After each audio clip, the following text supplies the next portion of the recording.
What's up guys, and welcome back to Pop Beat Breakdowns. Today's beat breakdown video is a 1975 type beat, that mixture of indie rock meets synth pop. It is one of these beats which is kind of more the not as a modern sound as it once was for 1975. Their sound has evolved a bit since, but when we're talking about songs like Somebody Else, this is the style of production that we're going to be breaking down today. This beat I made, very simple, something that you can replicate for yourself. It's a good beat to break down. Now, the whole point of these videos is, hopefully, if you're someone who wants to refine your craft, a music producer, maybe you're starting out, I always found the best way for me was to watch other producers break down what it is they do in their productions, learning a couple of tips and tricks along the way, but helping to get an understanding of how to build beats in certain styles, and today is no exception. This is the beat that we made. I'm going to quickly play it for you, and then we're going to get into the fundamentals of what it took to build this up.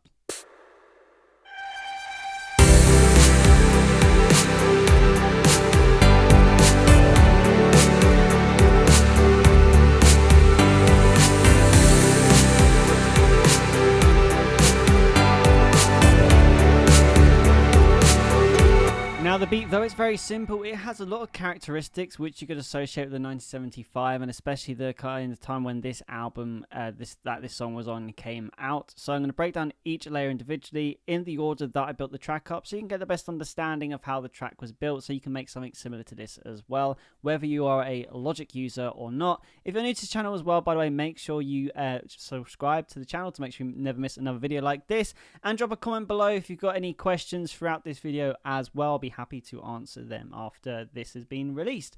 So let's start with the initial idea that we built this track around.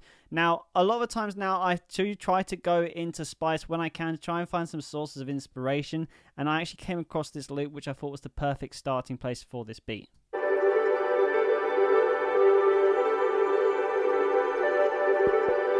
It was this nice little pad, and immediately I thought we need to add an 80s FM piano in.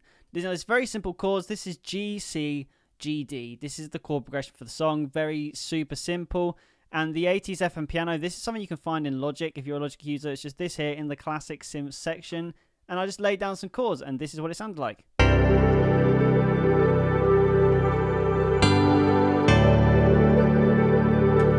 Very simple. Now, the only thing I've done in terms of editing is I did add a reverb to this. This was all presets, but I did the ROM reverb. This is Native Instruments reverb. Added with a 34% mix and a 4.8 seconds. So it's quite a big reverb, but it just adds a nice little bit of ambience, which fits in really nicely with the pad to get them to blend together. Now, the next thing, this is a very common sound in old school 1975 when they released their self-titled album. And yeah, I'll just quickly play this for you so you know exactly what I mean.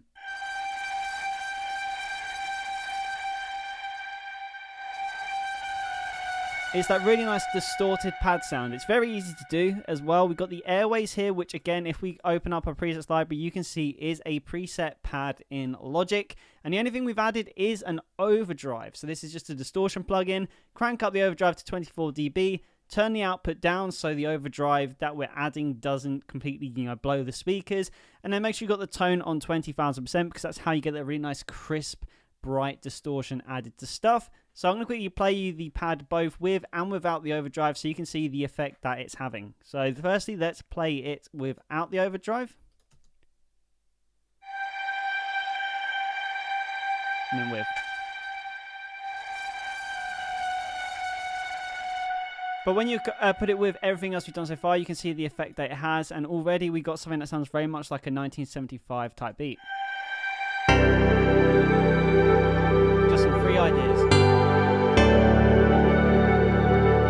Now, the next thing that needed to be added was the drums. Now, for the drums today, we have gone for a blend of different sounds, but we are using the Prism Retro Pop by Native Instruments. I love this for anything 80s, this sort of style, and I'll just quickly play you the drum beat first so you can hear what it sounds like. And it's just the Prism drum kit which I showed you. Now, we have added some reverb onto this as well. The reverb is to give it that nice, again, ambience to fit in with the rest of the production as well. One thing I have done, though, subtly is in the verses, I've actually automated out the reverb. This is the actual mix on the reverb. This was so we didn't have too much muddiness going on in the mix as we were going. It's really good sometimes to automate things because otherwise it could be a little bit too intense. So that's just something I had in mind when building it up. Which now moves on to the bass, which is something I always like to do after the drums or around the same point, because this is the rhythm section. And we're just using the classic analog bass. This again is a preset in the Retro Synth of Logic Pro X. You can find it in there. And then for the reverb, I've just for the FX rather of the EQ, I've put a high boost and a low boost to kind of really bring out the characteristics of what I like about this classic analog bass. So when you put that together with the drums, you get this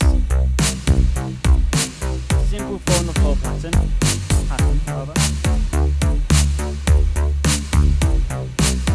And then when you put that with everything else so far, you see the track's really starting to come together already.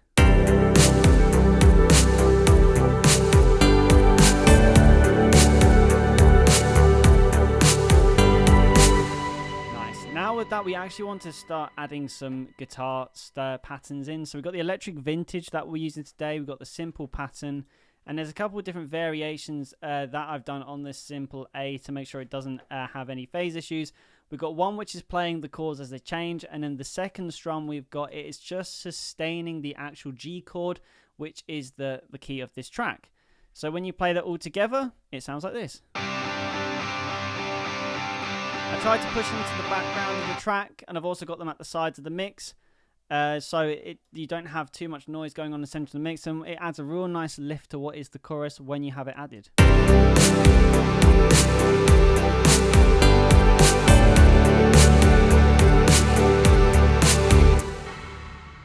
Lovely. And then we have a piano which we've added as well. I wanted to really try and add some sort of depth to the low end, which is what helped me add the Maverick in. It's compressed pop, but we've got a really big boost in the low end. A little bit of cut here just to get some muddy frequencies eliminated, but also brightness as well, to help the piano cut through in the mix. If we play it by itself, it's a pretty simple piano, but it adds a nice little stamp on the bottom of the track to establish the chords. Just like that. And then the next thing I want to do is I wanted to add some kind of like cool little ideas in. So I've got this decaying circuit, which is just one of the presets in Logic. Put the chords in, but then I put an arpeggiator on the chords. This is now to start adding some movement into the track.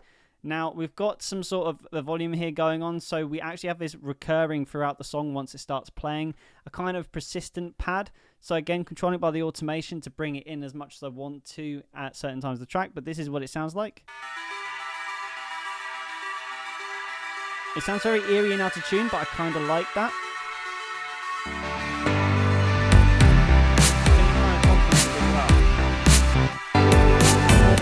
And then once we've done that, the last thing we just do is added in some white noise as crashes. Now this is reversed here. If you want to know how to reverse audio, you just hit it's Alt-Shift-R or Command-Shift-R. I can't remember off the top of my head. It's one of the two.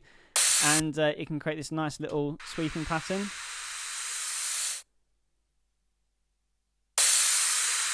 Just like that. And when you put it all together, that is basically the whole track in its essence. Again, very simple to make, 1975 type beat. Let's have one more listen to it.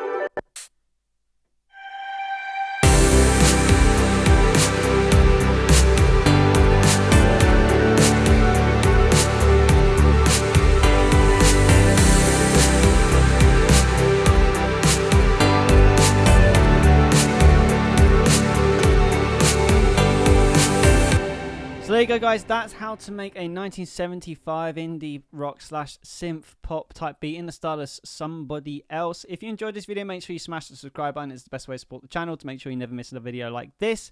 But till then, guys, keep making music, and I'll see you in the next video.